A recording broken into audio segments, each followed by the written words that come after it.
2024년 새해는 한국 천주교회 창립 240주년이자 103위 순교자 시성 40주년 등 여러 의미가 있는 한 해입니다. 시노달리타스 여정도 계속되는 가운데 올해 주목해야 할 한국교회 이슈를 정리했습니다. 천주교 서울대교구 한마음 한몸 운동본부가 지구촌 빈곤퇴치 프로젝트를 전개하고 있습니다. 아프리카 케냐 칸고야 마을 진료소 건립 프로젝트인데 나눔에 동참할 수 있는 자세한 방법까지 전해드립니다.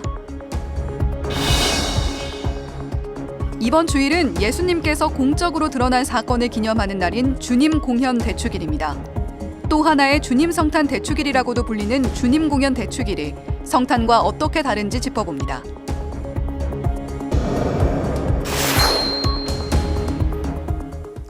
시청자 여러분 안녕하십니까? 1월 5일 금요일 CPBC 뉴스입니다. 한국 천주교회는 갑진년 새해에도 다양한 사목을 펼칠 예정입니다. 올해 주목할 만한 한국 천주교회 이슈를 전은지 기자가 정리했습니다. 한국 천주교회는 올해도 시노달리타스 여정을 이어갑니다. 전국 교구장 주교들은 사목교서를 통해 시노달리타스의 지속성과 공동체 쇄신에 대해 강조했습니다.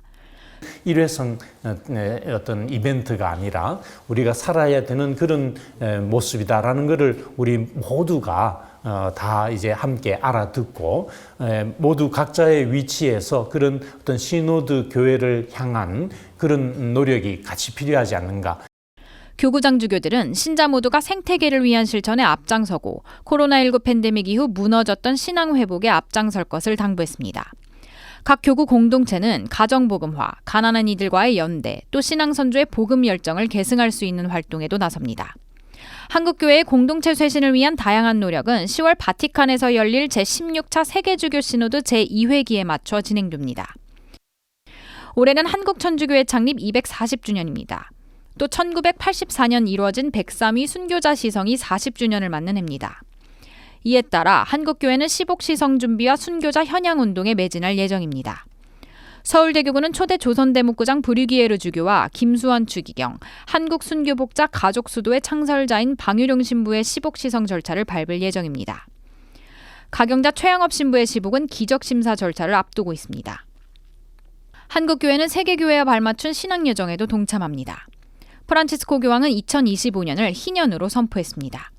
희년은 교회가 50년 또는 25년마다 맞는 은총의 해.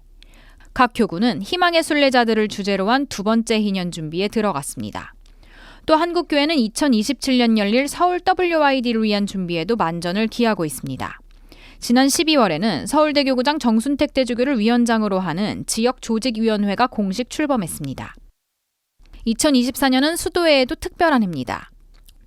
올해는 스승예수의 제자수녀회가 창립 100주년, 가르멜 수도회가 한국에 진출한 지 50년이 된 해입니다.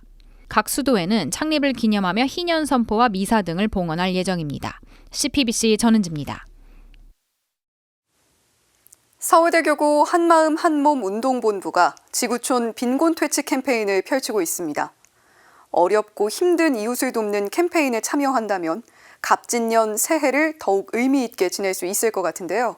이힘 기자가 소개합니다.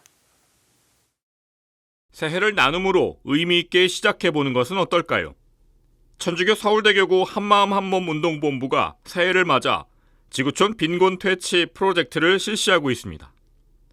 아프리카 케냐 칸고야 마을 진료소 건립 프로젝트입니다. 케냐는 현재 40년 만에 찾아온 최악의 가뭄으로 600만 명이 넘는 사람들이 식량을 구하지 못해 고통받고 있는 상황입니다. 천정부지로 오른 물가로 인해 빈부격차도 더욱 심각해졌습니다. 최대 피해자들은 가난한 이들, 가뭄과 고물가로 인해 목숨을 잃는 국민이 부지기수입니다. 한마음 한몸 운동본부가 진료소 건립을 추진하는 장소는 케냐 키암부주 칸고야 지역입니다. 칸고야 지역은 케냐 내에서도 가난한 사람이 많이 모여 사는 지역으로 기초적인 보건의료 서비스조차 받지 못하는 이들이 많습니다. 간단한 예방접종을 하거나 기초치료만 받아도 나을 병 때문에 생명을 잃는 경우도 있을 정도입니다. 케냐 가르멜 수녀회가 이곳 사람들을 돌보기 시작한 건 지난 2018년부터 이곳 사람들은 걸어서 병원에 가는 게 소원이었습니다. 정부가 현지에서 운영하는 병원은 14km 이상 떨어져 있는 데다 진료비가 매우 비싸고 병원까지 갈 교통비도 없어 병에 걸려도 적절한 치료는 꿈도 꾸기 어려운 상황. 진료소가 건립되면 가르멜 수녀의 수도자들이 아기와 임산부를 비롯해 각종 젊은 중독자 돌봄은 물론 적절한 치료와 상담이 가능해지게 됩니다. For all this effort you are doing for Kangoya and for the Kangoya people, we are very, very grateful, and we continue to pray that we ask the people to come out and help us, and so that we can also be able to help the people of Kangoya. 한마음 한몸 운동본부는 이번 프로젝트를 오는 2월 29일까지 진행합니다. 캠페인에 참여하려면 한마음 한몸 운동본부 홈페이지에서 할 수 있습니다. CPBC 이힘입니다. 이번 주일은 주님 공연 대축일로 인류에 비치신 주님께서 모든 민족에게 당신 자신을 드러내 보이신 날인데요. 8일은 예수님께서 요한 세례자에게 세례받으신 날을 기념하는 주님 세례축일입니다. 주님 공연 대축일과 주님 세례축일의 의미를 서종빈 기자가 짚어봤습니다. 주님 공연 대축일은 예수님께서 공적으로 드러난 사건을 기념하는 날입니다. 예수님은 이스라엘의 메시아로 하느님의 아들로 세상의 구원자로 드러나셨습니다. 그래서 주님 공연 대축일은 또 하나의 주님 성탄 대축일이라고도 합니다. 예수님은 경배하고 예물을 바치러 온 3명의 동방 박사를 통해 세상에 드러나셨습니다. 그래서 이날 우리는 동방 박사들처럼 주님을 구세주로 고백하며 사랑을 다짐하고 실천합니다.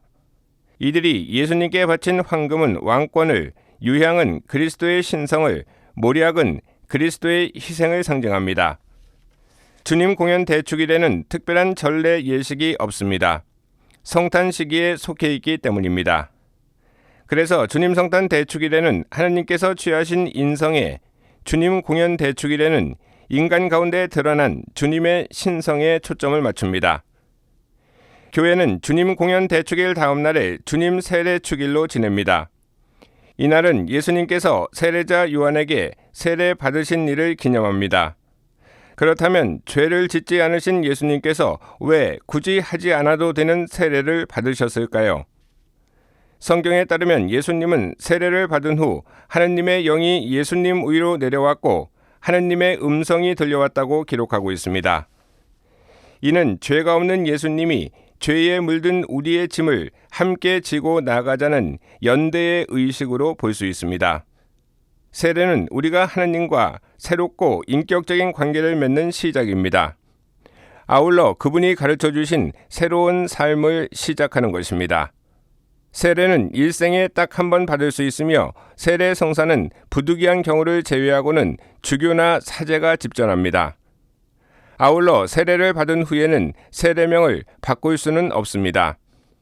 한편 주님 세례 축일로 성탄 시기가 끝나고 다음 날부터 연중 시기가 시작됩니다. CPBC 서종빈입니다. 저출산 영향으로 올해 서울에서 초등학교에 입학하는 학생들이 사상 처음으로 5만 명대로 내려왔습니다. 이런 가운데 사교육비가 저출산에 얼마나 영향을 끼치는지 분석한 보고서가 나왔는데 시사하는 바가 적지 않습니다. 김영규 기자가 보도합니다. 한국경제인협회는 최근 사교육비가 저출산에 미치는 영향 보고서를 내놨습니다. 보고서는 17개 시도별 패널 데이터를 바탕으로 사교육비가 출산율에 미치는 영향을 추정했습니다. 분석 기간은 지난 2009년부터 2020년까지를 설정했습니다. 코로나19의 영향을 배제하기 위해서입니다. 분석 결과 월 평균 실질 사교육비가 10,000원 증가하면 합계 출산율은 약 0.012명 감소하는 것으로 추정됐습니다. 실질 사교육비는 물가 변동을 통제하고 산출한 사교육비를 말합니다. 보고서는 나아가 합계 출산율 하락의 26% 정도는 사교육비 증가에 기인하는 것으로 분석했습니다. 서울의 경우 2022년 기준 참여학생 1인당 월 평균 사교육비는 70만 7천 원으로 전국에서 가장 높았습니다. 그런데 합계 출산율은 0.59명을 기록해 전국에서 가장 낮은 수준을 기록했습니다. 이에 비해 전남은 1인당 월 평균 사교육비가 38만 7천 원으로 가장 낮았습니다. 합계 출산율은 0.97로 세종시에 이어 두 번째로 높은 것으로 나타났습니다. 보고서는 사교육 수요의 대부분이 학교 수업에서 부족한 부분을 채우고 학력 향상을 위한 목적으로 발생하고 있다고 분석했습니다. 따라서 이를 지원할 수 있는 맞춤형 공교육 체계를 구축할 필요가 있다고 설명했습니다. 보고서는 교원들의 역할이 중요하다고 강조했습니다. 그런 만큼 교원의 전문성 강화를 위해 교원 능력 개발 평가의 개선 방향을 모색할 필요가 있다고 제언했습니다. 출산율을 제고하기 위해서는 획일화된 교육보다는 자율성과 다양성을 기반으로 학생과 학부모의 니즈를 충족시켜 나갈 수 있도록 공교육의 질을 높이면서 공교육을 정상화할 필요가 있고요. 또한 사교육 의존도를 줄일 수 있도록 관련 교육 정책을 꾸준히 발굴하고 적극적으로 추진해 나갈 필요가 있는 것으로 생각됩니다. CPBC 김영규입니다. 북한이 서해 최북단 서북도서 지역 북방 한계선 인근 해상에서 해안포 사격을 감행했습니다. 연평도를 비롯해 서해 5도 주민들은 불안한 하루를 보낼 수밖에 없었는데요. 남북 관계에 꼬인 실타래를 푸는 것이야말로 우리 안보를 강하게, 국민들을 안전하게 지키는 것이 아닐까요? 평화의 길은 생각보다 가까이 있을지도 모릅니다. 이상으로 CPBC 뉴스를 마칩니다. 시청해주신 여러분 고맙습니다.